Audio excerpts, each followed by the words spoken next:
This is the way. The way forward for women's sports. We got two big stories. Female boxer withdraws from competition after being matched against male fighter. So the story is rather simple. With about an hour to go before the fight, her coach comes up and says, "You're going to be fighting a male." And she goes, "No, I won't. I'm out." So they give the championship to the male. We have another story. A female pool player, billiards, took a lag shot, it's called, started the match, and then said, "I refuse to compete against you. You're male." These are women's sporting events. Now, a lot of people have pointed out, but billiards, pool, as we call it colloquially, I don't know what people call it, whatever you want. A lot of people are like, but men can compete against women, and, women, it doesn't matter. It doesn't matter. What matters is there are divisions. And certainly in billiards, I'd argue it matters probably a bit less, but I'm sure there are still components that matter than, say, fighting. But the idea is if you enter a sporting event under certain rules and the rules are changed out from under you, then by all means say, these are not what we agreed to. And you have violated rules. In fact, I think these people should sue for breach of contract. I don't know what that contract may be.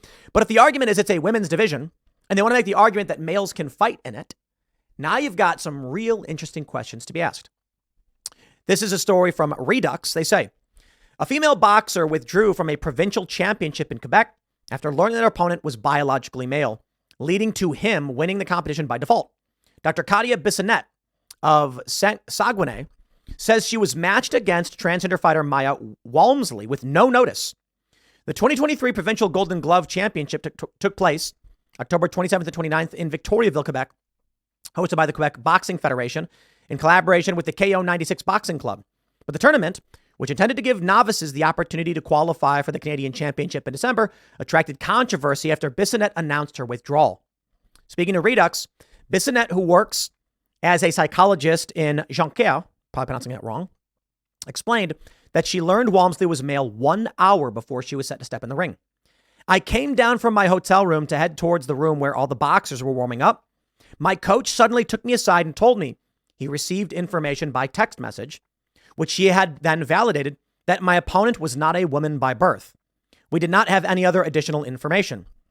While information on Walmsley is limited, Bissonnette says he has absolutely no history fighting against Bissonnette. She says, okay, they're referring to the male. Has no history fighting against women in Canadian tournaments, suggesting his identification into women's sports was recent. Walmsley is originally from Australia, but moved to Canada around 2 years ago to attend Concordia University. Walmsley would have boxed as a man in Australia, Bissonnette says. In Quebec, on his file, it is mentioned that he had 0 fights as a woman. So the issue and concern here, in that instance, is that a male was going to box a female. Sorry, look, I think we should have transport leagues where, this female, if she wants to box against a male, you have to notify her well in advance, right? This is my view. There was a viral story about a trans hockey league, and a bunch of conservatives were mocking it, saying like men shouldn't compete against women. I'm like, wait, no. You shouldn't trick or manipulate or withhold information.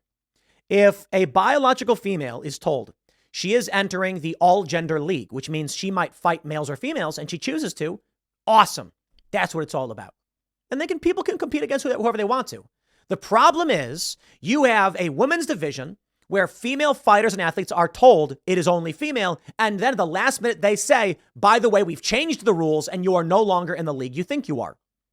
Imagine if, considering that males have more collagen, more bone density, more muscle mass, the striking power is a lot higher and better grip. Imagine if it wasn't an issue of gender, it was an issue of weight. This is the point. A lot of people point out, look, there's weight classes for a reason. So if they both weigh 150, what's the problem? Because there's other factors at play. Imagine if someone said, I want to fight in the featherweight division. And then they said, you got it. And the last minute said, oh, you're fighting the heavyweight. He'd be like, what? I'm going to get clobbered. I'm not doing that. That's basically what it is. It is not just about weight class, collagen, bone density, muscle mass. These things matter. Now we have this player. This is Lynn Pinches. Forfeited a tournament finale on Sunday because she refused to face her trans opponent. Has claimed she did so out of fairness as her son hails her the champ. Well, bravo. Pinches seeded the final of the Women's Champions of Champions pool tournament over the weekend in Denbighshire, Wales, where she was due to play Harriet Haynes.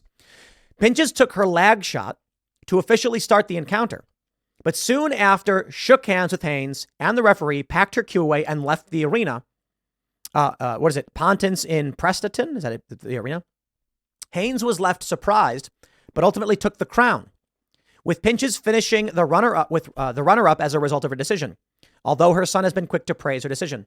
Since her bold statement to retire from what was just her 4th ever final, Pinches has spoken out on her decision, claiming that she made the statement on the fairness of allowing trans athletes to compete against natal females. Natal females. I love that. You mean just females in general? Because this is a male, not a female. Walking out was the toughest thing I've ever had to do in the game in my life. I've played 30 years, and I've never even conceded so much as a frame, never mind a match. This was only my 4th final ever, but the trophy or money meant nothing to me without fairness. And that's what I said to the tournament director afterwards. I don't care about the money or the title or the trophy. I care about fairness. If they hadn't done that U-turn, we wouldn't be here right now. We were also elated when they originally said we were going to have a strict category for biological females. Pinches was quick to add that her withdrawal was not done with the intention of causing hurt to the trans community, nor to embarrass anyone, but that she felt women were being humiliated by having to face trans athletes. And I agree. You know why? It's a contractual violation spitting in the face of those who are in the sport. They're basically saying to women's sports, your contracts are garbage to us. Anything you've ever agreed to is garbage to us. They are insulting women's sports. Now, by all means, you want to make the argument that you would like to induct trans people, then you need to have a direct contractual alteration. Let me put it this way. As I stated before with like boxing, but if someone said, we are going to have you do a job, you are going to be lifting these bricks and moving them from point A to point B, and we'll pay you X to do it. I'd say, all right, let's go.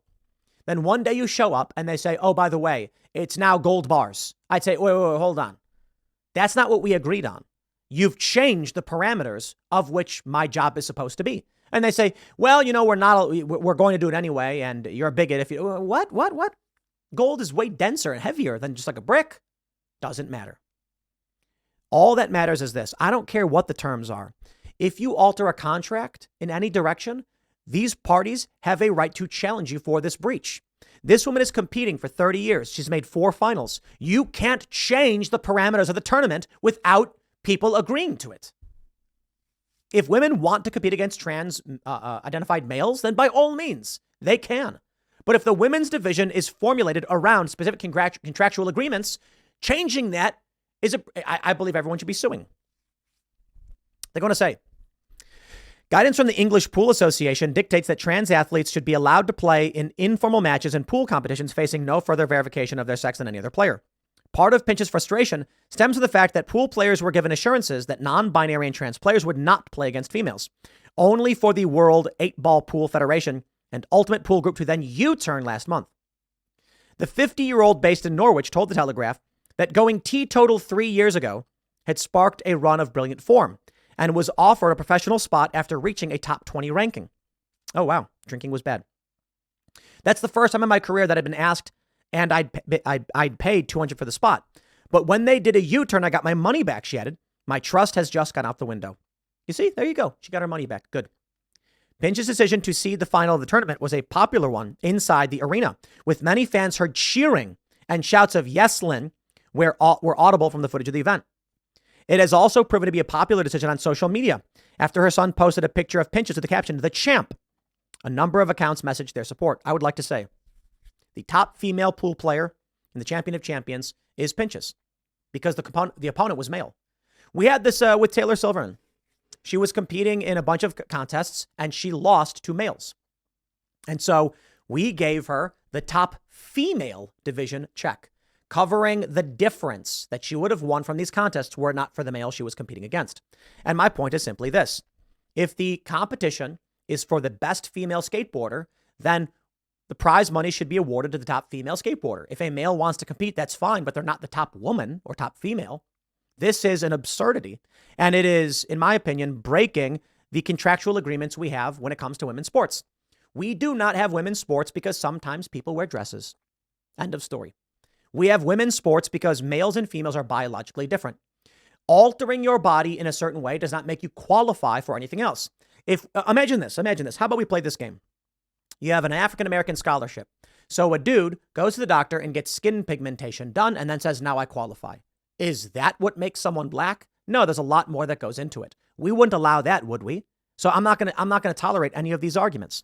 Shout out to the women who are refusing to participate in these abrupt changes. I have tremendous respect. Now, fighting is substantially worse than playing pool, but, same thing goes. It is going to be up to the female athletes to boycott these events. Next segment's coming up at 6 p.m. on this channel. Thanks for hanging out, and I'll see you all then.